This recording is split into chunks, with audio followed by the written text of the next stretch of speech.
Bismillahirrahmanirrahim. Assalamualaikum warahmatullahi ta'ala wabarakatuh. Alhamdulillah, salatu wassalamu ala rasulillah Sayyidina Muhammad Abdillah wa ala alihi wa sahbihi man wala wa la hawla wa la quwata illa billahi hamabad. Alhamdulillah, pada kesempatan hari ini saya Aziz Nurul Iman, dosen manajemen strategi di Prodi MPI atau Manajemen Pendidikan Islam di semester 6 IAI atau Institut Agama Islam di Hama Cirebon. Bagaimana kabarnya semuanya para mahasiswa? Semoga terus dalam lindungan Allah, dalam keadaan sehat walafiat. Hari ini saya akan melanjutkan materi pembahasan kita di perkuliahan manajemen strategi ini. Nah, sekarang kita fokus ke membangun visi, misi, tujuan, dan sasaran strategis sebagai dasar pengambilan keputusan. Sebelum kita ke materi, alangkah baiknya saya jelaskan terlebih dahulu. Nanti di pertemuan kita di kelas akan menggunakan model pembelajaran. Model pembelajaran di materi ini adalah dengan problem based learning atau yang sering dikenal dengan PBL. Kenapa PBL? Karena materi ini adalah sifatnya konseptual sekaligus analisis, hingga mahasiswa tidak cuma untuk menghafal terkait definisi visi, misi, tujuan, dan sasaran strategis, tapi juga bisa membedakan, menganalisis, dan menerapkannya pada contoh lembaga pendidikan, sehingga ada secara konkretnya. Jadi makanya dalam pembelajaran ini yang cocok adalah menggunakan model problem based learning atau PBL. Baik, kita langsung mulai ke pembahasan terkait sistem yang saling terkait. Sistem apa itu yang saling terkait? Yaitu di sini kita membahas terkait visi yang pertama, misi, kemudian tujuan, yang ketiga adalah sasaran strategis sebagai dasar pengambilan keputusan. Kerangka SMART, keterukuran. Apa itu kerangka SMART? SMART ini di sini adalah singkatan ya, singkatan dari S yang pertama yaitu spesifik atau spesifik dalam dalam bahasa Indonesia. Kemudian yang M adalah measurable atau terukur. Yang A adalah achievable atau dapat dicapai. Yang R adalah relevan, yang T yaitu time bound atau berbatas waktu. Jadi dengan kerangka SMART ini sangat berguna, namun penelitian mutakhir ini memperingatkan agar tidak dipakai secara kaku tadi itu. Sasaran strategis wajib disesuaikan dengan konteks, kreativitas, dan kebutuhan spesifik dari lembaga tersebut. Kemudian ada anatomi 4 unsur pokok. Tadi kan di di pembukaan awal bahwasanya kita adalah membahas terkait konsep visi, misi, tujuan, dan sasaran. Di sini ada istilahnya fungsi dari misi itu apa? Fungsi dari misi itu adalah arah besar, masih secara general, secara masih secara luas, belum spesifik yang tadi disebutkan di SMART tadi itu. Jadi masih arah besar, fungsinya arah besar, fungsi dari misi itu. Kemudian definisinya dari visi tersebut adalah gambaran ideal tentang masa depan lembaga pendidikan, mau dijadikan seperti apa lembaga ini.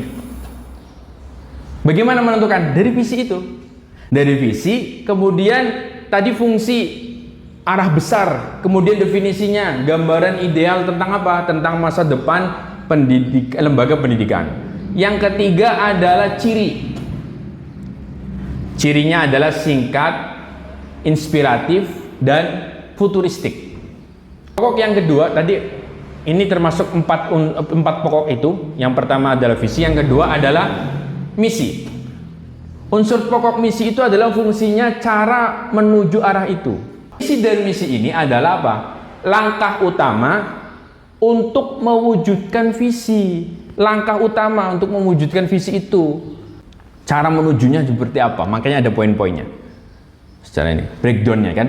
Kemudian cirinya bersifat apa? Operasional dan realistis.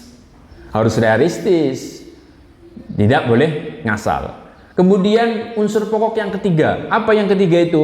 Hasil yang dituju, hasilnya dari fungsi apa? Fungsi tujuan ini adalah hasil. Setelah apa namanya tahu arah besarnya, kemudian diturunkan menjadi apa? Cara menuju arah itu, kemudian hasil yang ditujunya, itu tujuan. Definisinya apa? Hasil yang ingin dicapai dalam periode tertentu itu harus jelas, ada hasil yang ingin dicapai dalam periode tertentu. Kemudian cirinya konkret, harus secara konkret dan sesuai kebutuhan pasar seperti apa. Kita mengelola lembaga pendidikan itu harus sesuai dengan pasar yang diinginkan seperti apa. Kemudian yang terakhir adalah unsur pokok sasaran strategis. Jadi apa sasaran strategisnya? Fungsinya apa sih? Nah, fungsinya adalah targetnya terukur. Definisinya adalah indikator spesifik untuk memastikan tujuan tercapai. Jadi indikator spesifik ini tujuannya tercapai enggak? Nah, cirinya terukur, terjadwal, dan dapat dievaluasi. Evaluasinya di mana? Ya di sini, di sasaran ini. Di sasaran kita bisa mengevaluasi apakah visinya berjalan, apa implementasinya berjalan atau tidak di lembaga pendidikan tersebut. Beranjak ke ekosistem dari strategis lembaga pendidikan modern. Nah, konteks pendidikan Indonesia itu adalah regulasi, profil lulusan, dan kurikulum. Kurikulum sekarang yang masih berlaku adalah kurikulum merdeka. Kemudian yang kedua, ada integrasi keilmuan Islam. Tradisi, nilai-nilai Quran, hadis, dan pembentukan karakter adab. Itu harus ada di situ. Sehingga dalam menentukan visi misi tidak hanya sesuai dengan regulasi, kemudian profil lulusan, tapi harus ada integrasi keilmuan Islam. Yang terakhir ada moderasi beragama. Ini penting. Ini penting karena lingkungan inklusif, toleran, dan bebas kekerasan harus. Intinya, rumus tidak boleh kaku. Lembaga pendidikan perlu beradaptasi dan bersifat update dengan 3 pilar konteks tadi itu. Nah, sekarang kita lebih spesifik terkait visi misi ini. Ada contoh rumusan kontekstual menentukan arah dan cara. Bagaimana? Yang pertama, ada arah besar visi. Misalkan menjadi lembaga pendidikan unggul, berkarakter Islami, moderat, dan adaptif terhadap perkembangan zaman.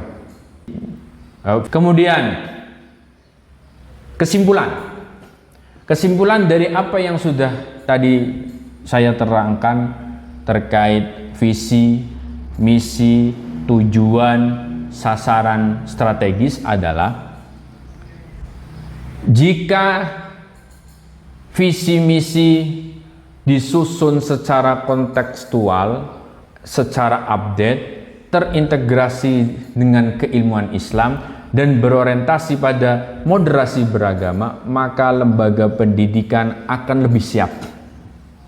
Lembaga pendidikan akan lebih siap membentuk generasi cerdas, beradab, dan damai. Itu yang kita harapkan.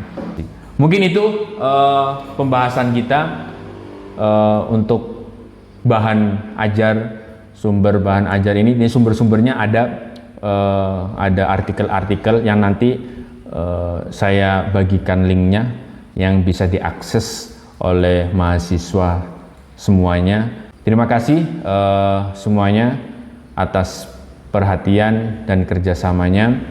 Mohon maaf apabila dalam penyampaian saya ada kesalahan, baik itu yang disengaja ataupun yang tidak disengaja. Kami mohon maaf sebesar-besarnya. Subhanakallahumma wa bihamdika asyhadu an la ilaha illa anta astaghfiruka wa atubu ilaik. Wassallallahu ala sayyidina Muhammadin wa ala alihi wasallam walhamdulillahi rabbil alamin. Hakadha minni wal afu minkum. Assalamualaikum warahmatullahi taala wabarakatuh.